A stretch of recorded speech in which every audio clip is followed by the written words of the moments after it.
July 5, 2026 రోజున యాదాద్రి భువనగిరి జిల్లా bus stand సమీపంలో ఉన్నటువంటి జూనియర్ కళాశాల మైదానంలో తెలంగాణ రాష్ట్ర వ్యాప్తంగా వస్తున్నటువంటి బీసీ ప్రజలందరూ కూడా అక్కడ సమావేశం ఏర్పాటు అవుతోంది. ఆ సమావేశాన్ని తెలంగాణ రాజ్యాధికార పార్టీ నిర్వహిస్తోంది. ఈ సమావేశం ఒక చారిత్రాత్మకమైనటువంటి సమావేశం. సరిగ్గా అదే మైదానంలో ఏదైతే చనిపోయి అమరుడైనటువంటి గద్దరన్న ఉందో గద్దరన్న మొట్టమొదటిసారిగా అమ్మా తెలంగాణ మా ఆకలి కేకల గానం అనేటువంటి పాట మొట్టమొదటిసారిగా అక్కడే పాడిండు. అలాగే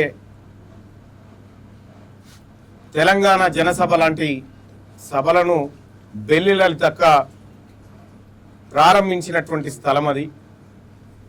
అనేక మంది ఉద్యమకారులకు వేదికైంది ఆ కళాశాల మైదానం. సేమ్ అక్కడే ఆ చారిత్రాత్మకమైనటువంటి ప్లేస్లోనే అత్యంత చారిత్రాత్మకమైనటువంటి సభను నిర్వహించబోతా ఉన్నాం. ఇది జయశంకర్ సార్ తెలంగాణ ఉద్యమంలో ఒక మాట చెప్పేవాడు. తెలంగాణ ఉద్యమం ముగిసిన తర్వాత మళ్ళీ ఒక ఉద్యమం పుట్టాలి అనేటువంటి మాట చెప్పినాడు. ఆ ఉద్యమమే ఈ ఉద్యమం. ఈ ఉద్యమంలో చాలా క్లారిటీగా తెలంగాణ రాజ్యాధికార పార్టీ చెప్తా ఉంది. ఎవరెంతో వారికంత అనేటువంటి మాట చెప్తా ఉంది. మా ఆత్మగౌరవ గీతంలో కూడా అదే మాట చెప్పినాం. ఎవరి సొమ్ము ఎవరు తినకూడదు, ఎవరెంత ఉన్నారో వాళ్లకు అంత వాటా దక్కాల్సిందే అన్ని విషయాల్లో. అది ఆర్థికం కానీ, లేదంటే సంపద పంపిణీ కానీ, అధికారం కానీ, ఉద్యోగం కానీ అన్నిట్లలో సమాన వాటా దొరకాలనేటువంటిది జయశంకర్ సార్ కలలుగన్న తెలంగాణది. ఆ తెలంగాణను సాకారం చేయడం బీసీలుగా మా ముందున్నటువంటి అంశం. అందుకోసమే ఆ కీలకమైనటువంటి సమావేశాన్ని ఏర్పాటు చేయడం జరిగింది. ఇవాళ దొడ్డి కుమరయ్య గారి వర్ధంతి. యాక్చువల్గా జూలై 4 తారీఖు రోజే మేము ఈ సభను అంటే ఇవాళే పెట్టాలనుకున్నాం. కానీ ట్రాన్స్పోర్టేషన్ ఇతర అంశాలను పరిశీలించిన తర్వాత ఆదివారం రోజు అయితే బెటర్ అనేటువంటి ఉద్దేశంతో జూలై 5 తారీఖు దాన్ని నిర్వహించడం జరుగుతూ ఉంది.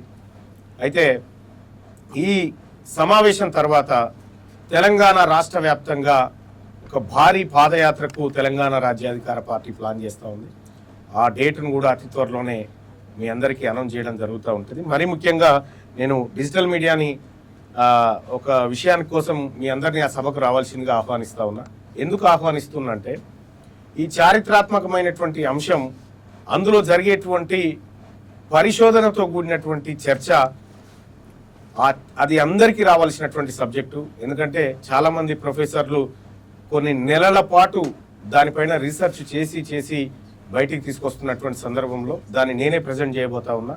సో దానికి సంబంధించినటువంటి సబ్జెక్ట్ అనేది కూడా ఈనాటి యువతరంగా ఉన్నటువంటి డిజిటల్ మీడియా తెలుసుకోవడం చాలా ఇంపార్టెంట్. ఎందుకంటే రీసెర్చ్ పేపర్లు ఈ జర్నలిస్టులకు చాలా ఉపయోగపడతాయి. ఆ రీసెర్చ్ పేపర్లన్నింటినీ కూడా అక్కడ బయట పెట్టబోతా ఉన్నాం. చాలా భయంకరమైనటువంటి లెక్కలు మీ ముందుకు రాబోతా ఉన్నాయి. కాబట్టి వీటన్నిటికీ మీరు సాక్ష్యంగా నిలవాలని మీ అందరికీ నేను ఒక లింక్ పంపించి ఆ లింక్ ద్వారా ప్లే చేయమనొచ్చు. కానీ మీరు ప్రత్యక్షంగా క్లాస్ వినాలని. జరగబోతుంది సభ కాదు, సభలో ఒక బ్రహ్మాండమైన క్లాస్ జరగబోతా ఉంది. ఇదివరకు దాకా ఏ సభలో కూడా అట్లాంటి విధానంలో జరగలేదు. అది జరగబోతా ఉంది. దానికి ప్రత్యక్ష సాక్షులుగా మీరుంటే రేపు పొద్దున ఈ తెలంగాణ సమాజానికి ఒక దిక్సూచి లాంటి వాళ్ళు, ఒక న్యాయ నిర్ణేతలుగా మీరు ఉండేటువంటి అవకాశం ఉంటుంది. కాబట్టి డిజిటల్ మిత్రులందరినీ కూడా ఆ కార్యక్రమానికి ఆహ్వానిస్తాం. ఈ సభా వేదిక ద్వారా రాజీనామా చేయబోతున్నారు వార్తలు వస్తూ ఉన్నాయి. అంటే పాదయాత్ర చేసేది ఒకవేళ చేయాలనుకున్నట్టు ఏంటంటే రాజీనామా చేసి పాదయాత్ర చేయాలనుకున్న విమర్శలు కూడా బయట వినబడతాయి. అంటే వాళ్ళ విమర్శల కోసం, వాళ్ళ పొగడతల కోసం నేను పదవిలో లేను. నేను మీ అందరికీ తెలుసు, ఎమ్మెల్సీ అయిన తర్వాత శాసన మండలిలో నేను లేవనెత్తినటువంటి ప్రశ్నలకు, నేను మాట్లాడుతున్నటువంటి విధానానికి మీ అందరు మీ ఛానళ్ళలో వస్తూనే ఉంటుంది. నేను ఏం మాట్లాడుతున్నా, ఏ ప్రజల కోసం మాట్లాడుతూ ఉన్నా, ఒకవేళ అర్జెంటుగా తీర్మానం వలన ఈ సభ నుంచి వెళ్ళిపోవాలని వాళ్ళు కోరుకుంటారు. కానీ మేము పోవడానికి సిద్ధంగా లేము. అటు శాసన మండలి, ఇటు శాసనసభ ఈ రెండింటిని కైవసం చేసుకుంటాం 2028 కల్లా. కానీ ఒక మాట, నిజంగా తెలంగాణ రాష్ట్రంలో అధికారంలో ఉన్నటువంటి అధికార పక్షంలో ఉండి అధికార పార్టీ చేస్తున్నటువంటి తప్పులను ఎత్తి చూపుతూ కులగణన లెక్కల దగ్గర నుంచి ఆధారాలతో సహా బయటపెట్టినటువంటి నేపథ్యంలో సహజంగానే వాళ్ళు జీర్ణించుకోలేక సస్పెండ్ చేసినారు. తీన్మార్ మల్లన్న ఇంప్లిమెంట్ చేయమని కోరిండు, కానీ వాళ్ళు సస్పెండ్ చేసినారు. దానికి నాకేం బాధ లేదు. సో ఇవాళ మంచికో చెడుకో తెలంగాణ రాష్ట్రంలో బీసీలకు, మెజారిటీ పక్షాలైన బీసీలకు ఒక రాజకీయ పార్టీ ఏర్పడింది. నేను ఈ వేదిక మీద నుంచి ఒక మాట చెప్తా ఉన్నా. 2.5 సంవత్సరాల నుంచి రేవంత్ రెడ్డి గారు మీరు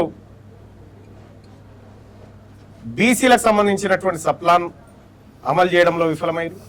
42% రిజర్వేషన్ ఇస్తా అని మోసం చేశారు. మీరు సభలో కూడా చూసిండ్రు, ఇది దొంగ బిల్లు, దీని ద్వారా 42% రిజర్వేషన్ రాదు అని నేను బల్లబుద్ధి వాదించి చెప్పిన ఆలోచన మీ అందరూ తెలుసు. సో బీసీలకు కామారెడ్డి డిక్లరేషన్లో ఇచ్చినటువంటి అన్ని అంశాల్లో ఫెయిల్ అయింది. కాబట్టి ముఖ్యమంత్రి రేవంత్ రెడ్డి గారిని తక్షణమే తప్పించాలి.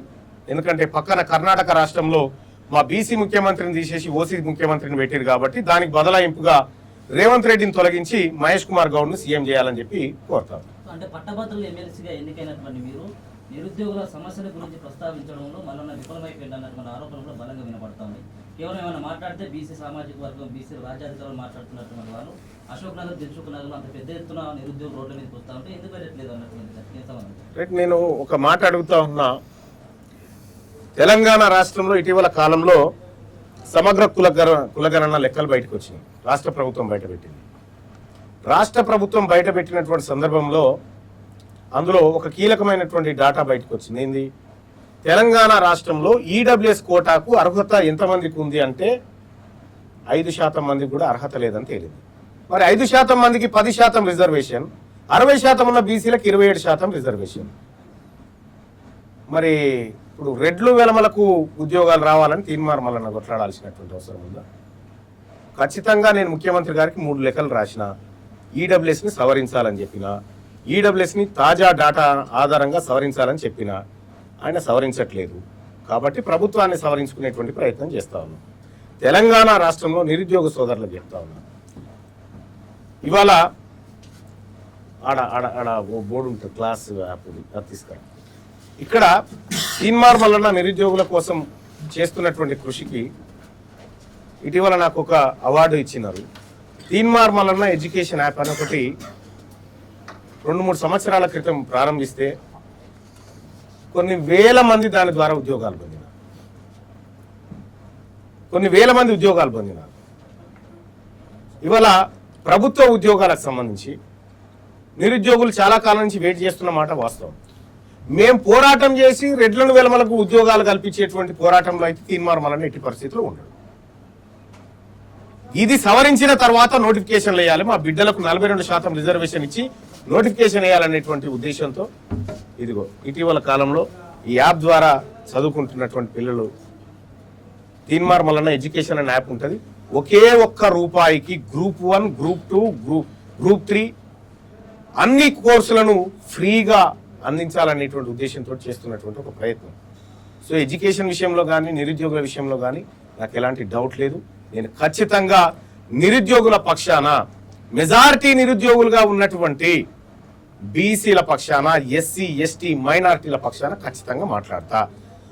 దొంగతనంగా ఉద్యోగాలు కొట్టుకపోతున్నటువంటి అప్పర్ క్యాస్ట్ వర్గం ఏదైతే ఉందో దాన్ని కట్ చేసేదాకా వదిలిపెట్ట. తమిళనాడులో ఈడబ్ల్యూఎస్ కోటా ఇంప్లిమెంటేషనే లేదా, ఇక్కడ కూడా ఇంప్లిమెంట్ చేయడానికి వీల్లేదు. భారత రాజ్యాంగంలోని ఆర్టికల్ 103 అమెండ్మెంట్ ప్రకారం ఈడబ్ల్యూఎస్ అనేది భారత పార్లమెంట్ రూపొందించిన అమలు రాష్ట్రాల పరిధిలోది. కాబట్టి రేపొద్దున బీసీ ప్రభుత్వం ఏర్పడ్డ తర్వాత ఈడబ్ల్యూఎస్ కంప్లీట్ గా రద్దు చేస్తాం.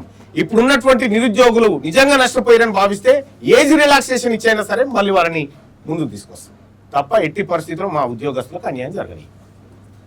అన్న, ఇప్పుడు అంటే బీఆర్ఎస్ అండ్ కాంగ్రెస్ పార్టీకి సంబంధించిన నేతల మధ్య మాటల వారు నడుస్తూ ఉన్నది. సో మీరు ఒక ఎమ్మెల్సీగా ఎట్లా చూస్తారు దాన్ని? ఇప్పుడు నేనేమంటున్నా, మీరు అప్పు గింత చేసినారు, 4.5 లక్షల కోట్ల అప్పు చేసినారని చెప్పేమో బీఆర్ఎస్ వాళ్ళు చెప్తా ఉన్నారు.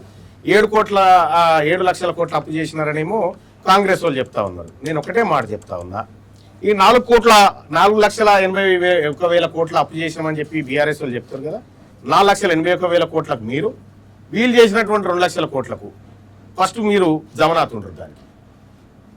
ఫస్ట్ మీ పార్టీలు తెలంగాణ రాష్ట్రంలో ఈ ప్రజల పేరుతో చేసినటువంటి అప్పులకు బీఆర్ఎస్ పార్టీ జమనాథ్ రాసియండి, ఇటు కాంగ్రెస్ పార్టీ జమనాథ్ తీసి రాసియండి, అప్పుడు మాట్లాడతాం.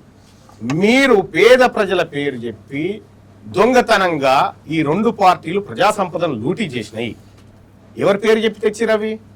ఇక్కడ ఉన్న వాళ్ళందరూ తలకాయలు తాకట్టు పెట్టి తెచ్చారు. కేసీఆర్ కొడుకు తాకట్టు పెట్టిరా ఏమన్నా? కేసీఆర్ ఆస్తులా లేకపోతే రేవంత్ రెడ్డి ఆస్తులు తాకట్టు పెట్టిరా? పెట్టలేదు కదా.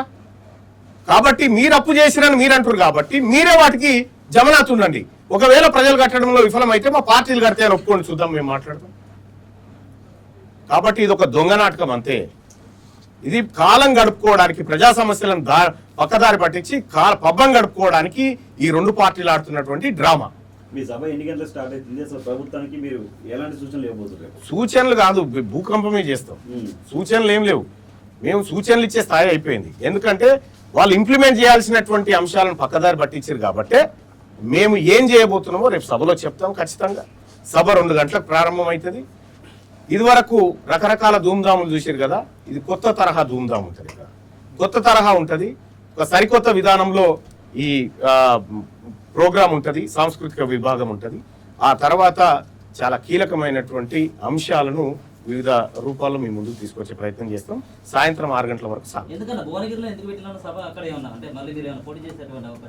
భువనగిరి అని కాదు, నాది వాస్తవానికి నా కాన్స్టిట్యున్సీ ఆలేరు కాన్స్టిట్యున్సీ. ఇప్పుడు నేను ఎమ్మెల్సీగా కూడా ఆలేరు కాన్స్టిట్యున్సీ ప్రోటోకాల్లోనే ఉన్నాను. భువనగిరిలో పెట్టడానికి ఒక చారిత్రాత్మకమైనటువంటి నేపథ్యాన్ని మీకు ముందే చెప్పిన. అదే వేదిక మీద కొండా లక్ష్మణ్ బాపూజీ, అదే వేదిక మీద జయశంకర్ సార్, అదే వేదిక మీద గద్దరన్న, అదే వేదిక మీద బెల్లి లలిత, అదే వేదిక మీద మారోజు వీరన్న లాంటి వాళ్ళు సేమ్ ఏ వేదిక మీద నుంచే అయితే వాళ్ళు ఈ ప్రజాశ్రేయస్సును కోరుతూ ఉద్యమాలు నిర్మించారో ఆ వేదికను ఎంచుకున్నాం. కానీ స్థలానికి ప్రాధాన్యత ఉంది తప్ప కానీ మాకేం ప్రాధాన్యత లేదు. ఆ స్థలానికి ఒక చారిత్రాత్మక ప్రాధాన్యత. ఓకేనా? Thank you.